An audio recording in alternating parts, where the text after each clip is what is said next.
Assalamualaikum warahmatullahi wabarakatuh. Kembali lagi dengan saya Ahmad Bustanul Arifin. Pada kesempatan kali ini saya akan membahas tentang tenaga honorer kembali. Di sini Bapak Ibu, video yang akan saya tampilkan merupakan sebuah video re-upload dari channel YouTube TV Parlemen. Nah, seperti apa? Mungkin Bapak Ibu di sini masih belum melihat seperti apa informasi-informasinya, nanti akan saya tayangkan ulang di video ini. Nah, sebelum kita ke informasi, alangkah baiknya Bapak Ibu bisa like, comment, share, dan subscribe channel saya. Kemudian Bapak Ibu juga bisa join di grup Telegram saya di STTD Channel. Atau Bapak Ibu juga bisa follow TikTok dan Instagram saya di @abarifin_. Kali ini Abah Channel telah memiliki sebuah website yang Bapak Ibu bisa kunjungi nantinya di www.abahchannel.com. Langsung saja kita simak informasinya berikut ini. Nah, pada kesempatan kali ini saya akan membahas kembali tentang tenaga honorer yang dibahas pada TV Parlemen. Nah, di sini Bapak Ibu yang perlu diketahui ada sedikit pertanyaan yang membuat saya tertarik untuk mengupload ulang video tersebut. Jadi video ini memang baru-barusan ini Bapak Ibu, tidak lama untuk penayangannya. Mungkin Bapak Ibu masih kelewat, tidak melihat, saya tampilkan ulang. Jadi pertanyaan yang membuat saya tertarik seperti ini. Hostnya itu menyampaikan bahwasanya kenapa pemerintah ataupun lembaga instansi itu saat ini sering melakukan sebuah perekrutan CPNS ataupun PNS. Sedangkan tenaga honorer yang ada di sana itu masih banyak. Dan yang lebih tepat mengisi formasi kosong tersebut lebih pantas kan tenaga honorer yang memang notabene sudah lama mengabdi. Nah, salah satunya seperti itu Bapak Ibu. Nanti Bapak Ibu bisa melihat sendiri jawaban dari anggota Komisi 2 DPR RI Dapil Jabar, di mana dia menjelaskan bahwasannya tentang honorer tersebut.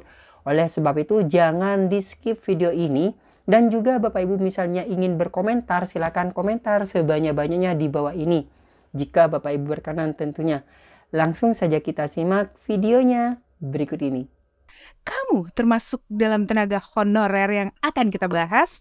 Nah, kita tahu nih Pak, setiap tahun sekarang pemerintah tuh rajin membuka lowongan pekerjaan, membuka CPNS, perekrutan CPNS. Bahkan yang kemarin BUMN pun juga lagi membuka juga nih Pak.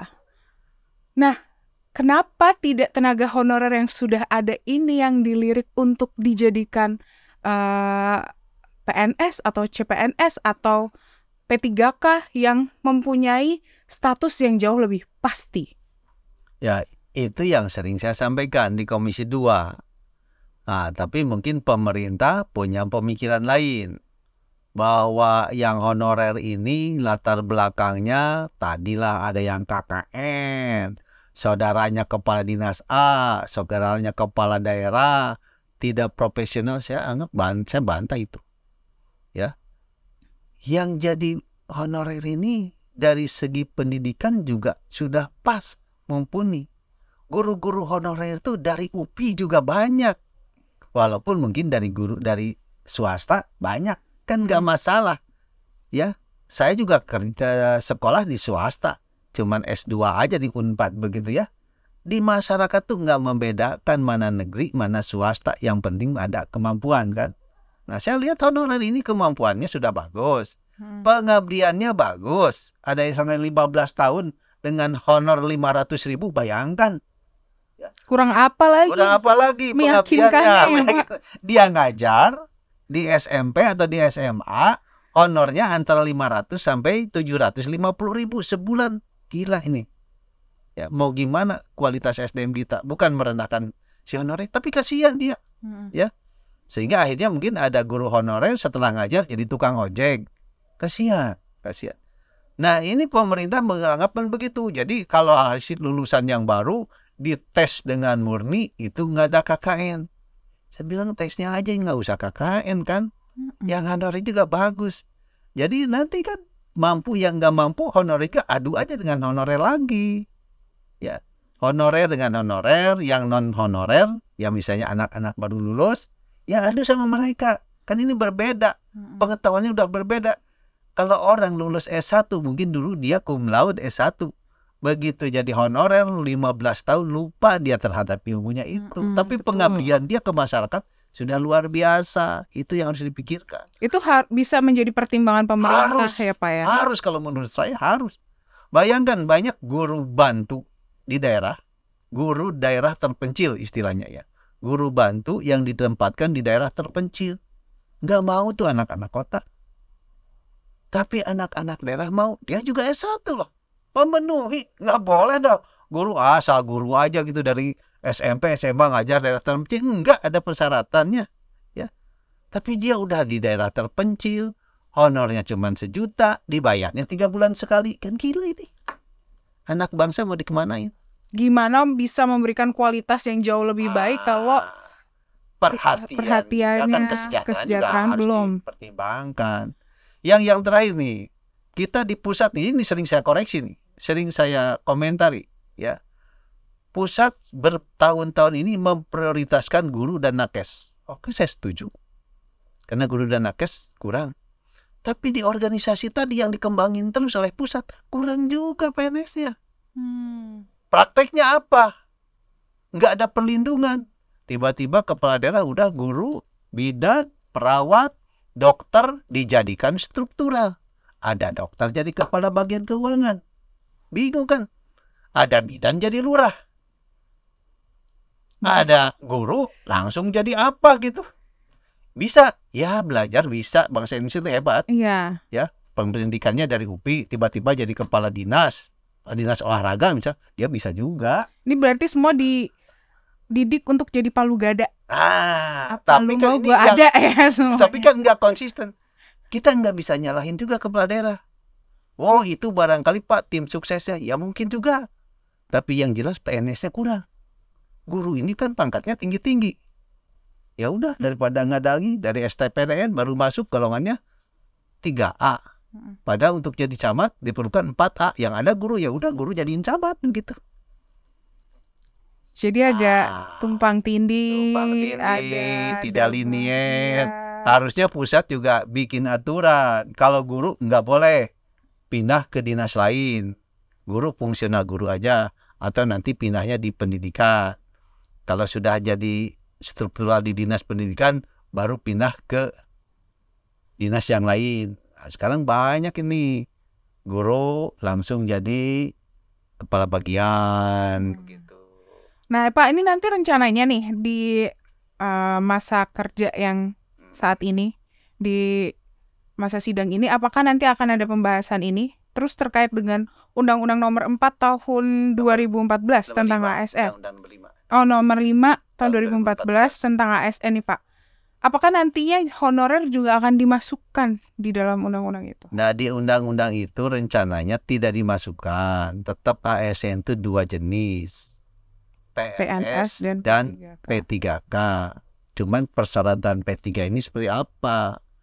Kalau kita lihat P3K itu intinya pemerintah boleh mengambil orang profesional, gitu loh. Ini yang nggak jelas. Pemerintah sekarang kan orang profesional diangkat oleh kepala daerah atau oleh pejabat kepegawaian menjadi pejabat di daerah. Boleh. Itu P3K artinya profesional. Kalau sekarang saya tanya, guru jadi P3K. Loh, ini kan semuanya memang profesional, dia fungsional. Ya. Kalau misalnya kita nih di SMA ini nggak bagus nih. Ya, atau personelnya kurang.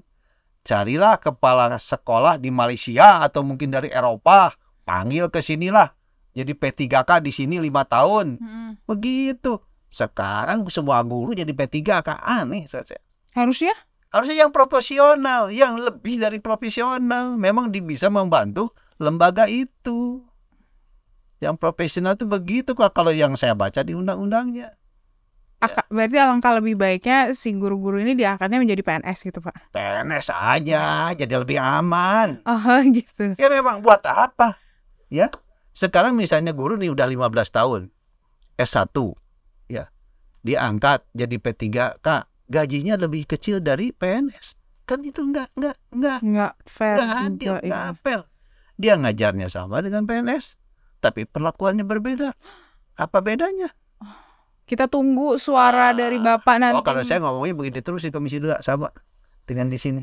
Berarti Dari kita presiden negara lagi nih. kita doakan semoga Pak Muras bisa menyuarakan suara hati Amin. teman-teman yang lagi mendengarkan dan Amin. menyaksikan sudut dengar parlemen ini ya Pak. Ya? Apalagi Pol PP itu nggak ada alasan. Di undang-undang hanya ngomong yang namanya Pol PP harus PNS. Nggak bisa P3 apalagi outsourcing, apalagi honorer. Faktualnya sekarang di Indonesia mungkin lebih dari 60% honorer untuk PNS. Padahal dia tiap hari melaksanakan penegakan hukum perda dan keputusan kepala daerah. Saya sampai bilang, gimana kalau polisi honorer? Nah, gimana ya? Ayo, polisi boleh honorer. Pol PP kok boleh honorer, polisi nggak boleh honorer. Nah, tuh nanti akan ada pertanyaan-pertanyaan yang kita ingin lihat dari Pak Muras di Komisi 2. Apalagi membahas soal honorer ini. Semoga suara-suara dari masyarakat soal honorer ini bisa disuarakan di Komisi 2 dengan tepat ya Pak. Dan Pasti semoga saya suarakan terus. pemerintah juga bisa memberikan kepastian dan komitmen yang kuat. Jangan perimpan intinya ya. Jangan di PHP nih ya kan Pak ya. Terima kasih Pak Muras sudah meluangkan waktunya. Selamat melanjutkan aktivitas Mohon maaf kalau kembali. ada hal yang kurang berkenan nih. Sama pada masyarakat. Bapak. Tapi insya Allah saya sebagai wakil rakyat saya berpikir nasional. Honorer ini kan bukan kasus lokal, tapi kasus nasional. Yang saya sampaikan tadi juga hampir rata di nasional karena saya berkunjung ke semua daerah. Beberapa daerah. Jadi seperti itulah tanggapan dari anggota Komisi 2 DPR RI yang beliau tersebut menyampaikan pada TV Parlemen yang baru-baru ini ditampilkan. Nah, bagaimana Bapak Ibu tanggapan Bapak Ibu? Silahkan komentar di kolom komentar berikut di bawah ini. Nah, terima kasih telah menonton video yang saya tampilkan barusan ini. Semoga memberikan sebuah informasi kembali kepada Bapak Ibu semua. Bagi Bapak Ibu yang baru menemukan channel ini, jangan lupa Bapak Ibu untuk like, comment, share, dan subscribe channel saya. Kemudian Bapak Ibu juga bisa join di grup Telegram saya di S3DB Channel. Atau Bapak Ibu juga bisa follow TikTok dan Instagram saya di @abarifin_. Dan kali ini Aba Channel telah memiliki sebuah website yang Bapak Ibu bisa kunjungi nantinya di www.abachannel.com. Terima kasih Bapak Ibu, semoga bermanfaat, semoga berkenan, dan jangan lupa aktifkan notifikasi yang ada di channel ini. Terima kasih. Wassalamualaikum warahmatullahi wabarakatuh.